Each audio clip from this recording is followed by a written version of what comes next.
Hi, I'm Marjorie. I was banned from my own family's yacht trip, without a conversation, without warning, just quietly erased. My name was taken off the guest list and replaced like I'd never existed. But the worst part? It wasn't the exclusion. It was how long I'd convinced myself it was accidental. How many times I sat at their tables thinking I belonged, only to find out I'd never even had a seat. And when the staff greeted me with, "Welcome aboard, owner," I laughed. Because it was true. But why did that truth shake them more than the lie ever did? I always start my mornings slow. A cup of coffee in my favorite ceramic mug, the one with the small crack near the handle I never bothered to replace. The kitchen window lets in just enough sun to make the granite counters gleam. My husband, Lyle, had already left for a client meeting, leaving behind a trail of aftershave and a half-eaten banana.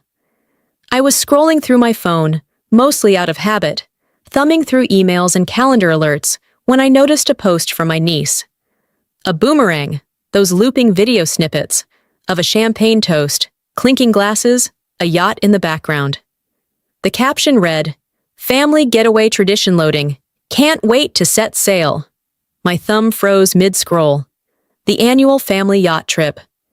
It had been a Preston family tradition for years, one I had been invited to exactly twice since marrying Lyle. The first time, I made the mistake of suggesting we rotate destinations. The second time, Valora, my sister-in-law, made it painfully clear I was a guest, not family. I clicked into the post, then another. Faces I knew. Valora's tight-lipped smile, her husband Tom, their twins. Ophalie, my mother-in-law, holding a mimosa. Lyle's younger cousin with his fiancée. Everyone, except me. There was a family group chat, Preston Legacy Voyagers. Lyle had added me a few years ago, then quietly removed me after an incident with a dinner seating chart. Long story. I checked anyway. No chat, no messages. Not a single email about the trip. I stared at my phone, the coffee cooling beside me.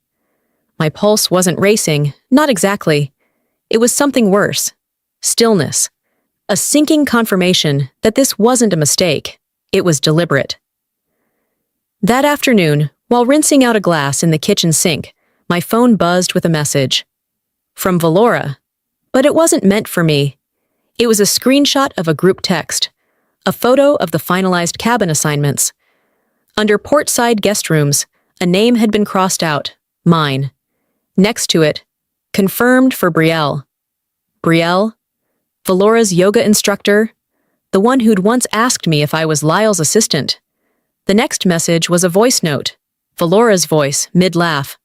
Well, at least the energy on board won't be so tight this year. Tight. I set the phone down without responding. My hands were steady, but my jaw ached from clenching.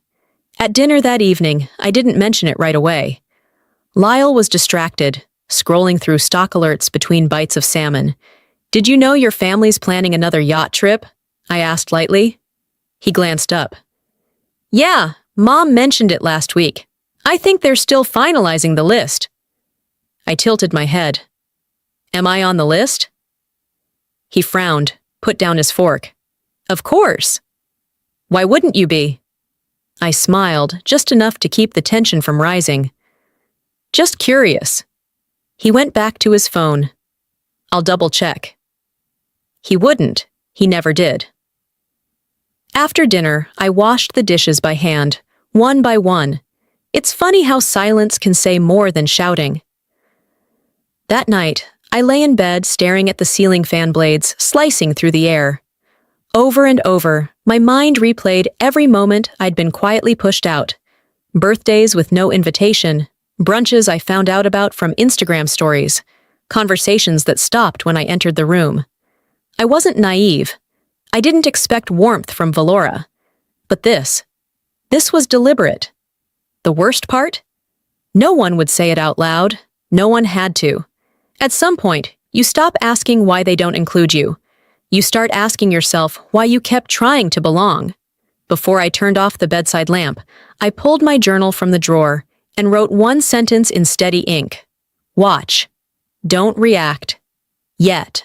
The next morning, I woke up to a text from Valora.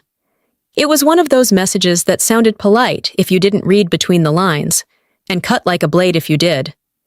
"Hey Marjorie, just realizing we may have missed reserving a spot for you on the yacht. Totally my oversight. The trip filled up quicker than expected this year. So sorry. Hope we can catch up after." There it was. Her signature blend of sweet poison, short, chirpy, coded in emojis and passive apologies. No room for conversation, no offer to fix it. Just a casual admission that I had been erased, dressed up as a logistical slip-up. I didn't respond. I couldn't trust my fingers not to betray the composure I was clinging to. I reread the message, then closed my phone and got dressed. My plan had been to go to the farmer's market that morning. Instead, I sat at the kitchen counter, still in jeans and a sweater, drinking coffee that had long gone cold. Mid-morning, an email popped into my inbox from the charter company. "Cancellation confirmation. Cabin release successfully processed." I blinked. Opened it, read it again. The request had been logged 3 days prior. Name of the requester, Valora Preston. So that's how she wanted to play it. I stared at the screen, the edges of my vision blurring a little, not from tears, just from the sudden pressure building behind my eyes. I forwarded the email to myself, then printed it. One copy, crisp, clean. I slid it into a manila folder I kept in my bottom drawer, labeled Tax Plus Property. It would get a new label soon. By the time Lyle got home, the sun had dipped low enough to throw long shadows across our living room floor. He kicked off his shoes and dropped his keys into the ceramic dish by the door, like it was any other Thursday. I waited until he grabbed a beer from the fridge before speaking. "Valora texted me." He took a sip, leaned against the counter. "Oh yeah? What about?" "The yacht trip. She says she forgot to reserve me a spot." He frowned, clearly caught off guard, but not exactly shocked. "Really? That seems odd." She called it a miscommunication. Huh. He took another drink. Maybe it was just that. You know how chaotic those things get. Everyone's trying to coordinate. "It wasn't a miscommunication," I said calmly. "I got a cancellation email. It was submitted by her 3 days ago." He didn't look at me right away, just swirled the bottle in his hand like it might show him a smarter response. I mean, maybe she thought plans had changed, or that we weren't coming. "We?" he exhaled. "I'm just saying, let's not assume the worst. She replaced my name with someone else's, Lyle. That's not an assumption, it's a receipt." He stayed quiet. And in that quiet, I heard everything I needed to. Later that evening, after he retreated to the den to zone out to ESPN, I sat at the dining room table and opened my laptop. I didn't look up old texts or memories. I didn't scroll through past photo albums, hoping to see myself smiling in some long-forgotten group shot. Instead, I opened a new note and titled it, "Things She's Done That I Let Slide." The list flowed faster than I expected. Forgot to include me in Rachel's bridal shower email chain. Sent the group Christmas itinerary without my name, twice. Accidentally tagged the wrong Marjorie in a family Facebook post and left it up for days.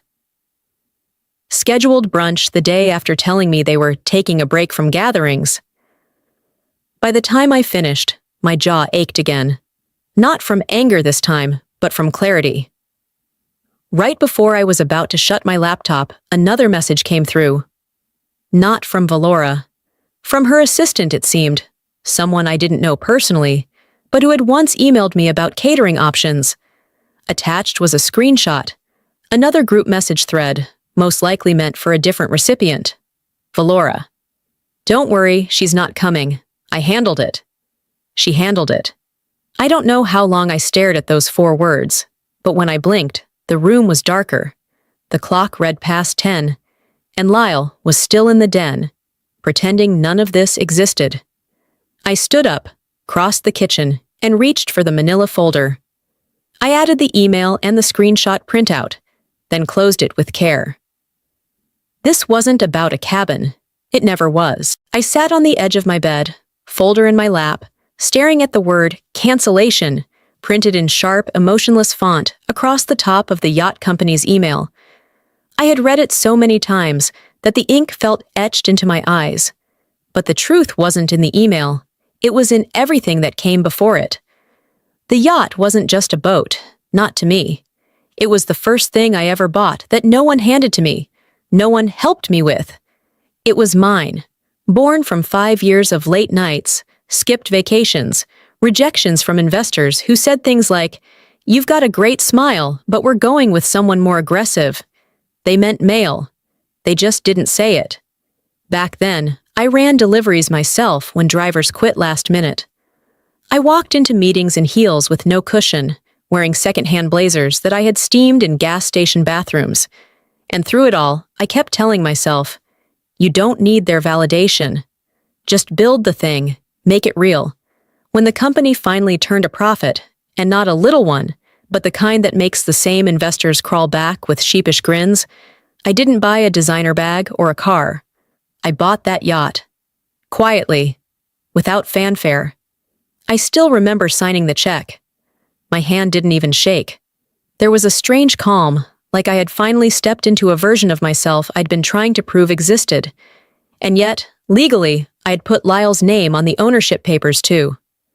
It makes tax stuff cleaner, our accountant had said.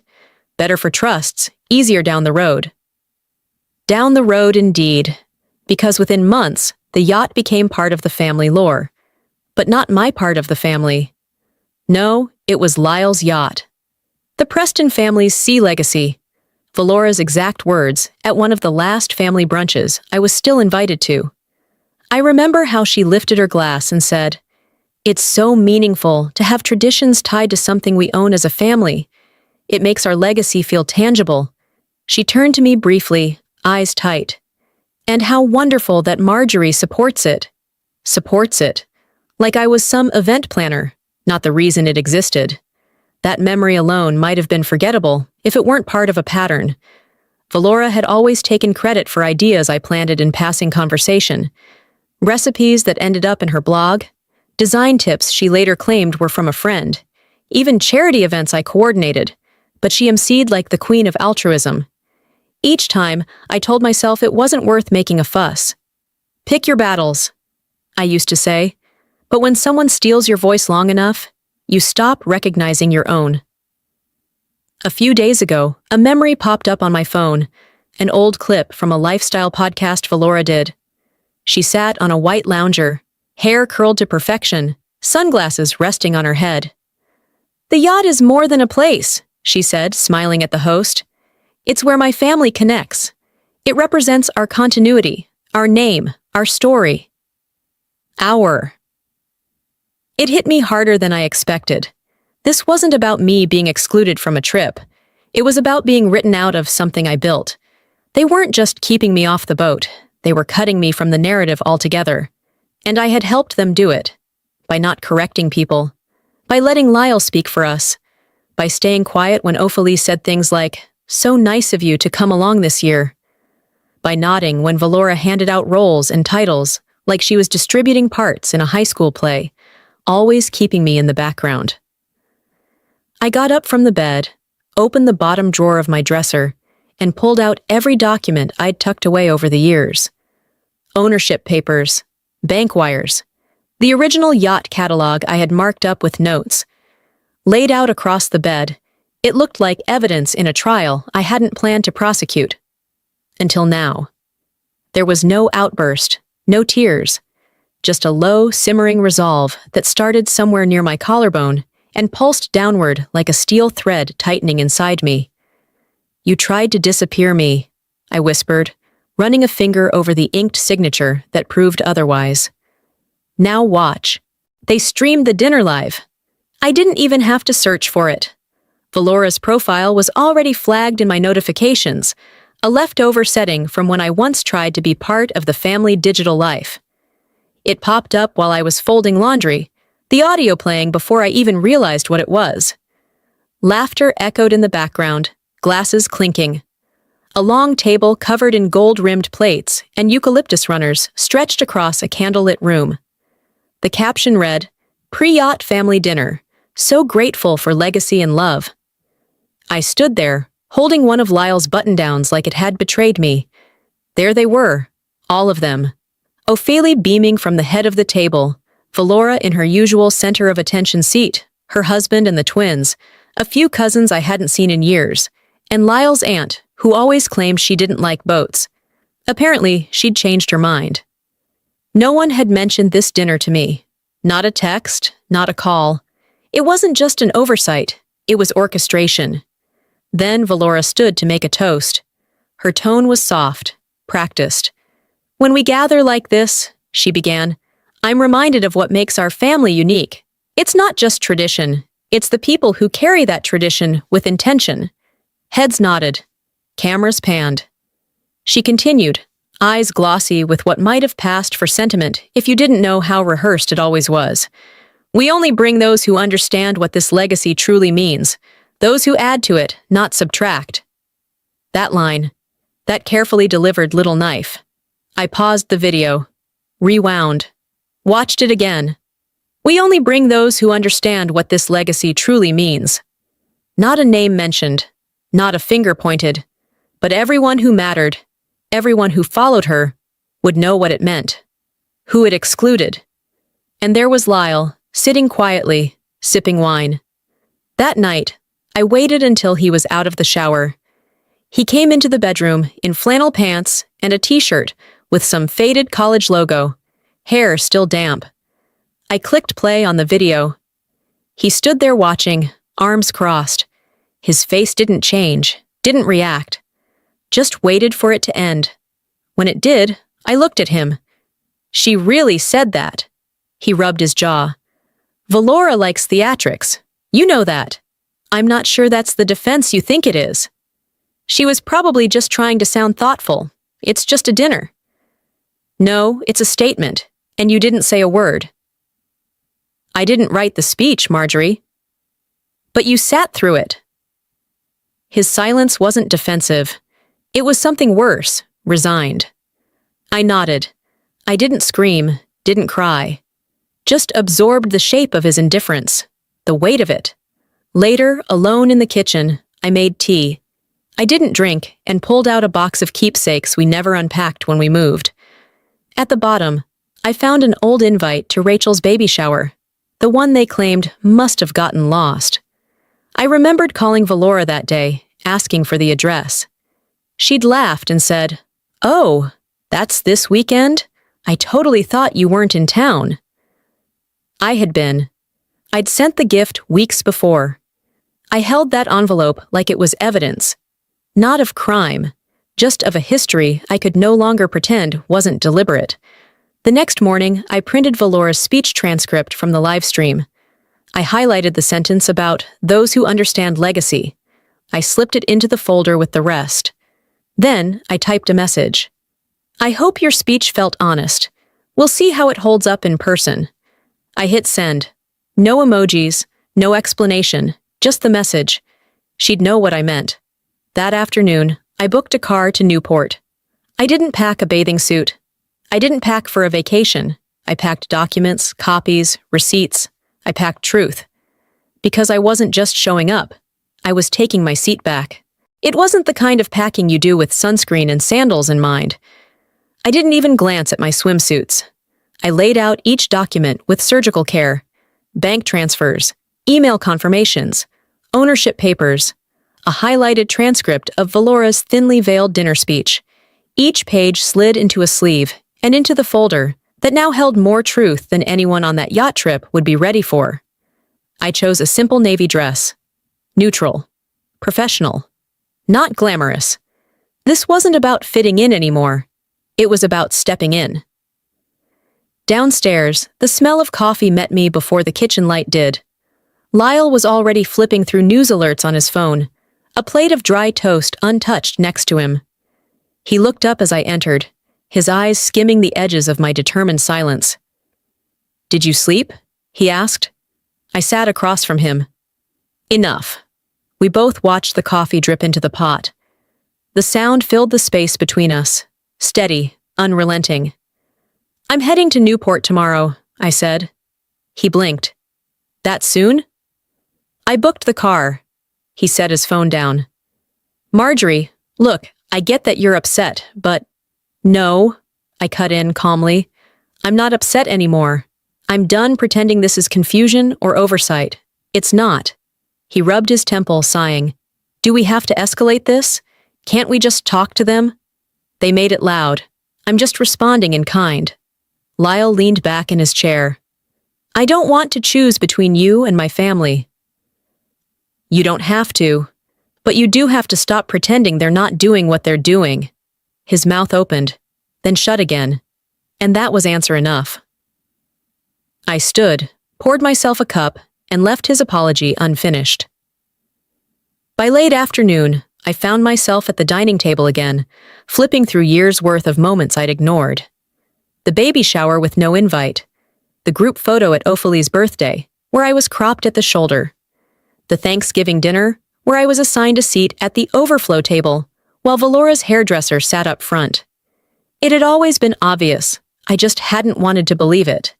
That's the thing about subtle exclusion. It teaches you to gaslight yourself before anyone else has to.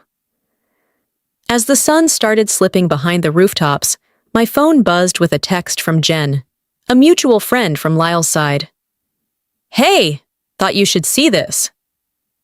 Attached, a screenshot of the yacht's pre-boarding guest manifest. 10 names listed. Mine wasn't among them. I stared at the screen. The heading read, Confirmed Cabin Assignments. Valora had not only ensured my removal, she'd done it officially, professionally. She wasn't just hoping I'd skip the trip. She was betting on it. I replied to Jen with a simple, thanks. Then I opened the family group chat, the one I hadn't spoken in for months, and typed, I'll see you in Newport. I trust there will be room. Sent. Read. No replies. None were needed. After dinner, I called Ronald's office. His assistant answered on the second ring. This is Marjorie Wells. Could you confirm our joint ownership status on the yacht? A brief hold, then, yes, ma'am. You are listed as co-owner with full equal rights. Great! Could you email me a clean PDF copy of that contract? Absolutely. Print one too. I'll pick it up in the morning.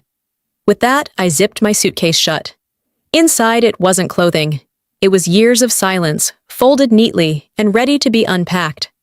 On my terms, the sun hadn't fully climbed out of the horizon when I stepped out of the car.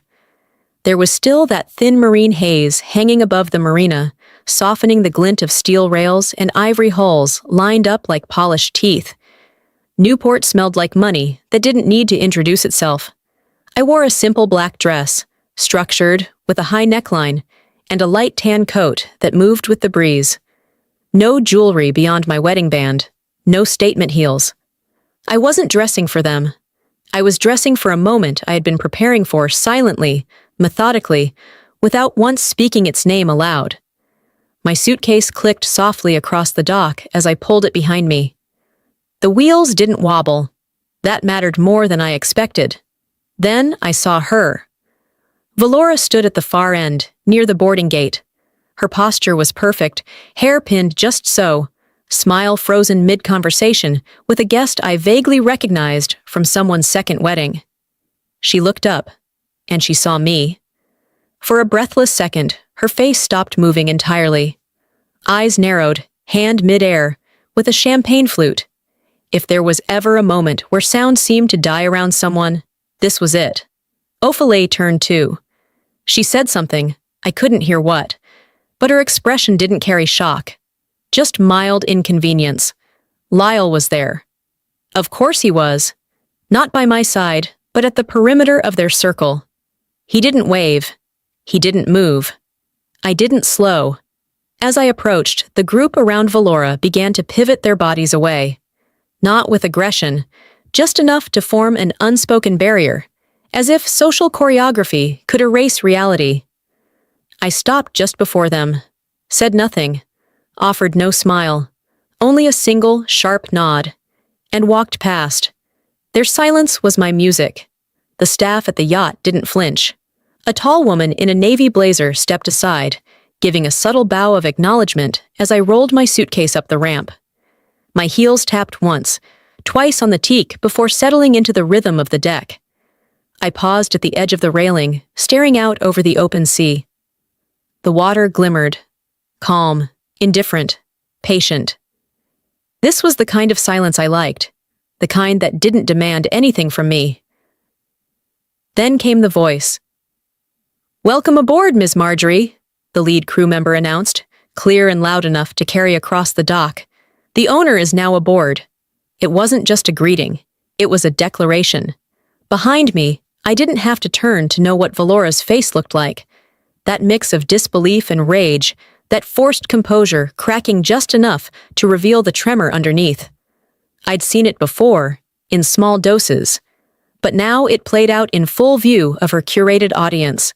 The crew member's voice dropped to a respectful tone, just for me.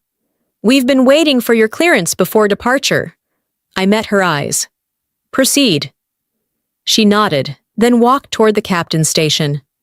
I moved through the lounge, past the floral centerpieces that screamed Valora, past the strategically arranged place settings meant to announce a hierarchy. I didn't sit. I didn't acknowledge. I just kept walking, through the main salon, down the portside hallway, and out onto the aft deck. There, alone, I finally exhaled. The marina began to drift away as the engines hummed to life.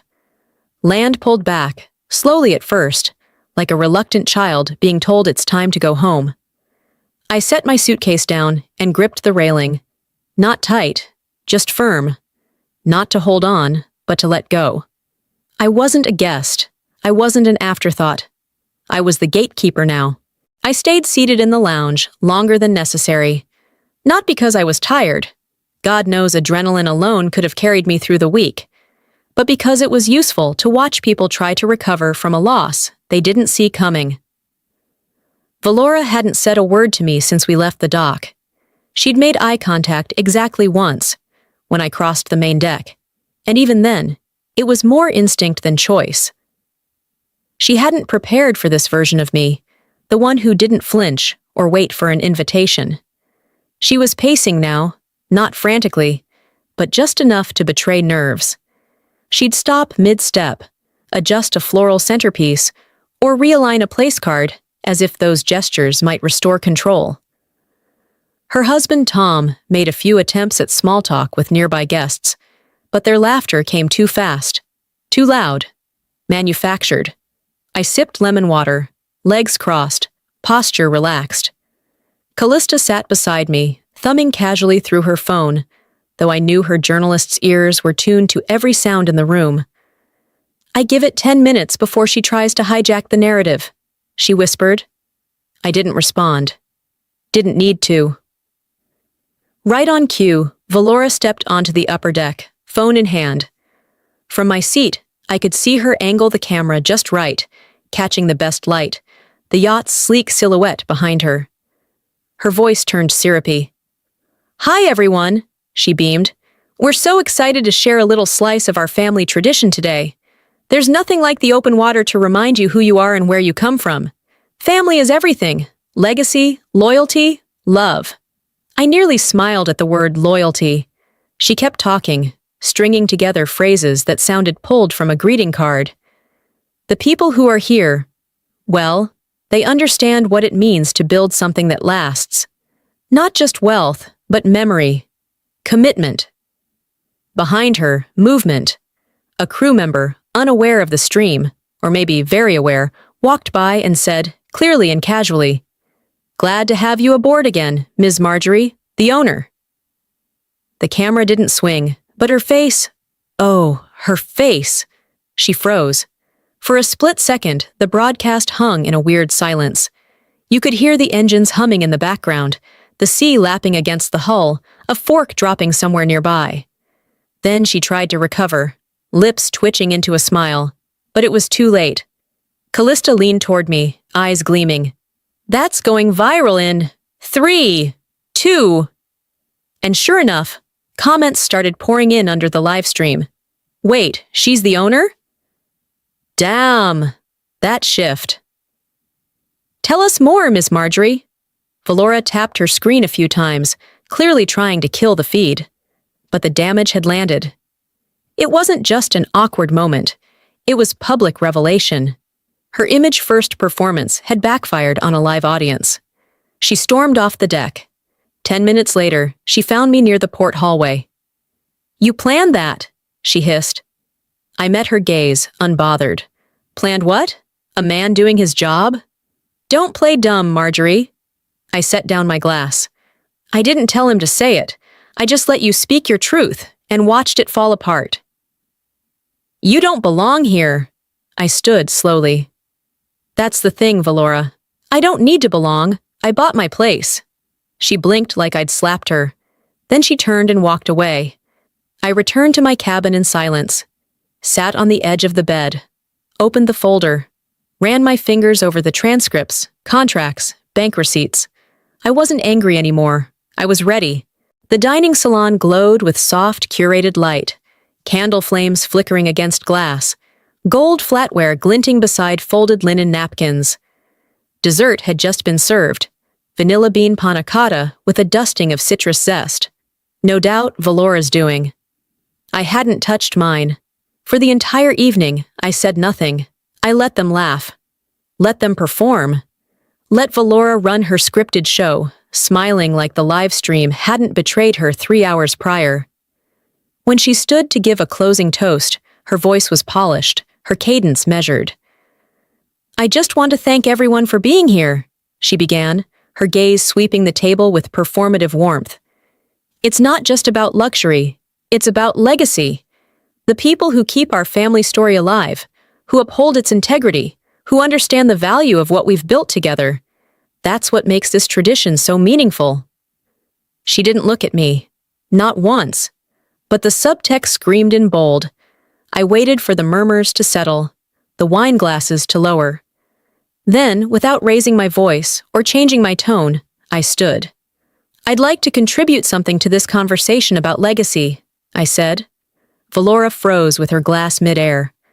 I reached down into my leather folder, pulled out a printed transcript on company letterhead, and laid it flat in the center of the table.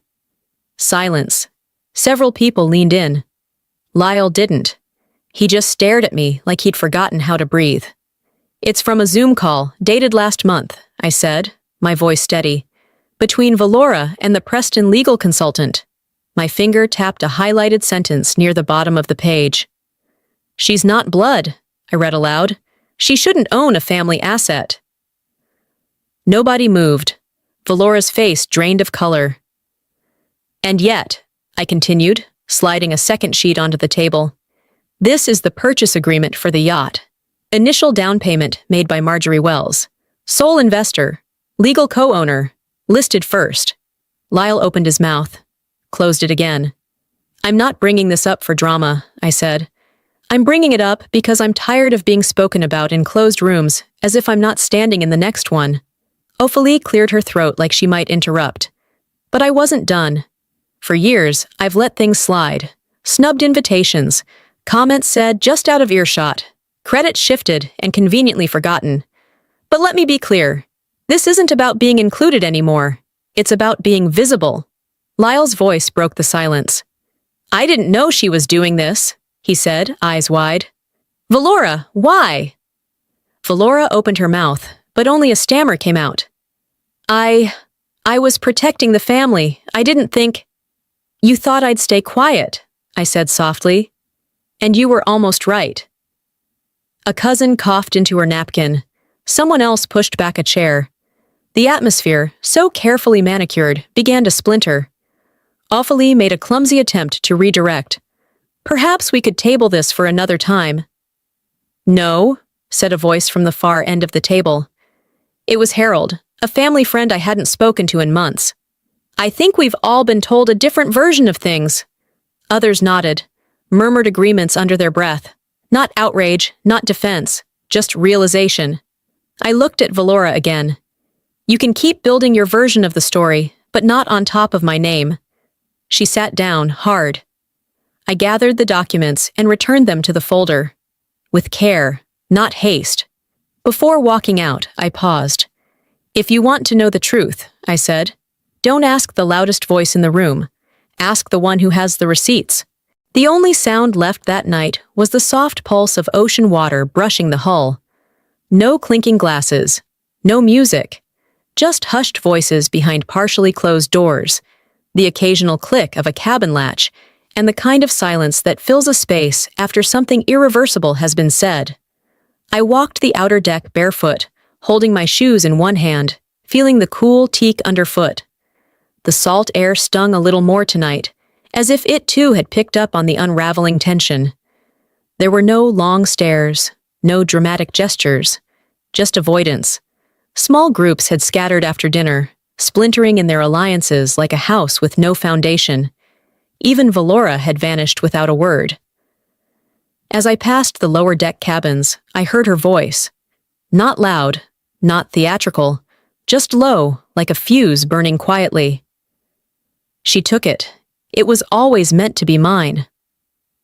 The words floated through the sliver of an open door, thin enough to ignore, but sharp enough to pierce. I didn't stop walking. I didn't knock. I didn't need to. She hadn't said she was sorry, only that she had been caught. Later, back in our cabin, Lyle stood by the small built-in dresser, folding a shirt he hadn't worn. Something about that made me angrier than I expected. I sat on the edge of the bed and waited. He didn't speak right away. "I think I always knew," he finally said, voice thick. "Not the extent of it, but I saw things." He didn't look at me. I should have said something. Every time she made a dig, every time she left you out. But I thought, if I kept the peace long enough, it'd work itself out. I didn't interrupt. I let her write the script because I didn't want to be the one who ruined the show. I nodded. It wasn't forgiveness, but it was acknowledgement. That was more than I'd ever had from him before. "You still let it play out this long," I said. "I know." I walked past him, pulled the sheets down, and slid into bed. I didn't invite more conversation. He didn't push for it. Sometimes the sharpest sentences are the ones left unsaid.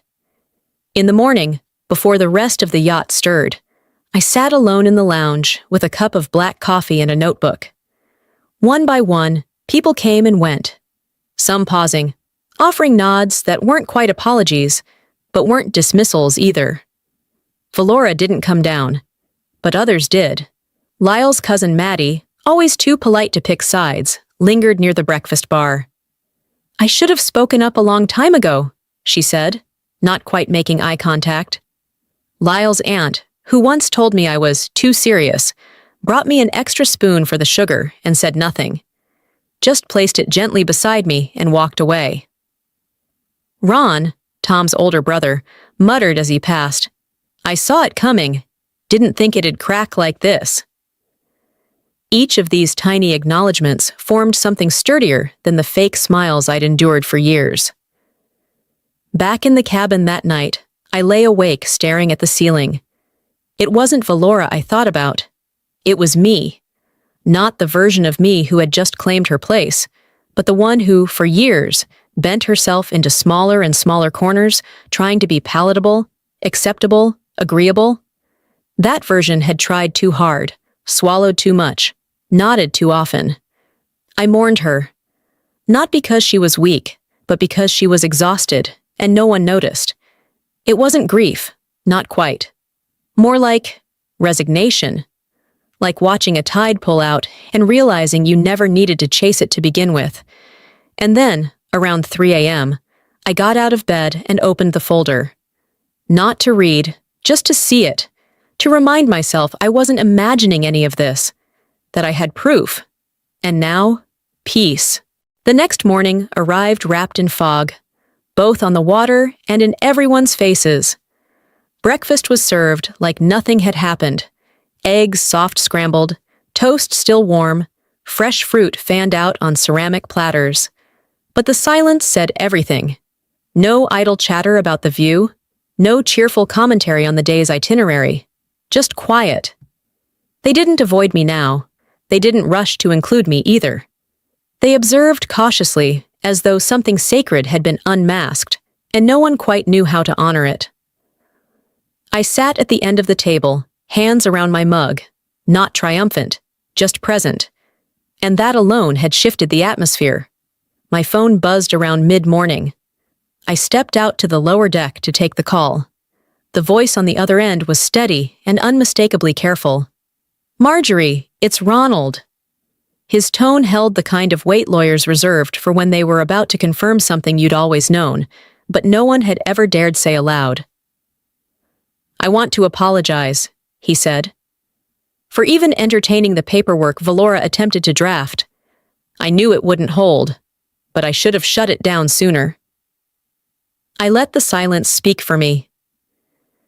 "You were always the rightful owner," he continued, "on paper and in spirit." He didn't say more. He didn't need to. I thanked him and hung up. The waves rocked gently below me, like the boat itself was nodding in agreement. Upstairs, I found Callista in the lounge, her laptop open, fingers dancing across keys. She didn't look up. "I posted it," she said. I didn't ask what. She turned the screen toward me. There it was, an essay, polished, articulate, piercing. The woman they tried to erase. A lesson in silence, ownership, and standing your ground. My name was in the byline. "Did you want me to take it down?" she asked sincerely. "No," I said. It had already racked up shares. Comments flooded in, most from strangers, many from women who recognized a version of themselves in my story. "This isn't revenge," I said. Callista smiled. "No, it's record-keeping." Later that afternoon, I stepped out to the stern. Lyle stood there, hands in his pockets, eyes scanning the horizon like he was hoping it might tell him something he didn't already know. He turned when he heard me.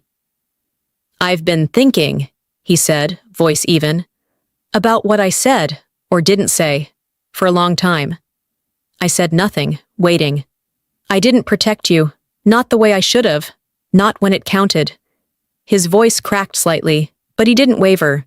"If you'll let me, I want to make it right." I spoke to Ronald.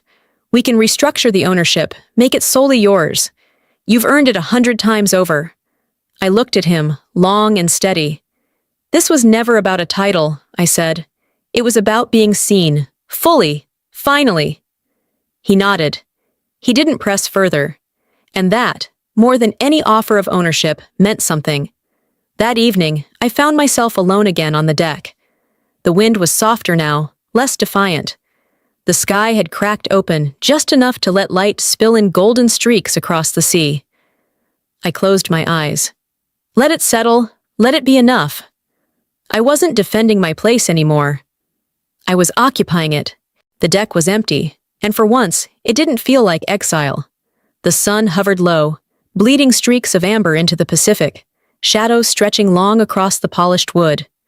I stood barefoot again, coffee forgotten on the railing beside me, arms resting loosely at my sides. There was no rush to move, no agenda, no audience. The ship, like the family aboard it, had finally quieted. When the drama clears, what's left behind is just space. Valora hadn't said a word since the documents landed on the table. Not even her usual flurry of half-truths and tight smiles. She'd eaten alone last night in the lower salon, the staff politely offering her another glass of wine while no one else joined. This morning, I saw her seated inside behind the wide window pane, still as marble, hands folded, eyes unfocused. She caught my gaze. I didn't flinch. I just turned away. It was a strange kind of power, not lashing out, not retaliating, but simply not giving her any more of my energy. Later, just before dinner, Ophelia approached me. She'd always carried herself with an air of quiet command, the matriarch in pearls who knew when to speak, and more importantly, when not to. This time she looked smaller. Not physically, but something about her posture had changed, less rigid, almost hesitant. "I didn't see it before," she said without preamble. "Now I do." I waited. That was all she offered. No apology, just recognition. It was enough. I didn't reply, just nodded once, slow and steady. Some things don't require elaboration. Some wounds close without sound. Afterward, I sat alone again in the reading nook beside the starboard windows. I thought about all the things I had once longed to hear. You were right. We should have included you. We're sorry. But the truth is, I didn't need them anymore. The hole I'd tried to fill with their approval no longer gaped.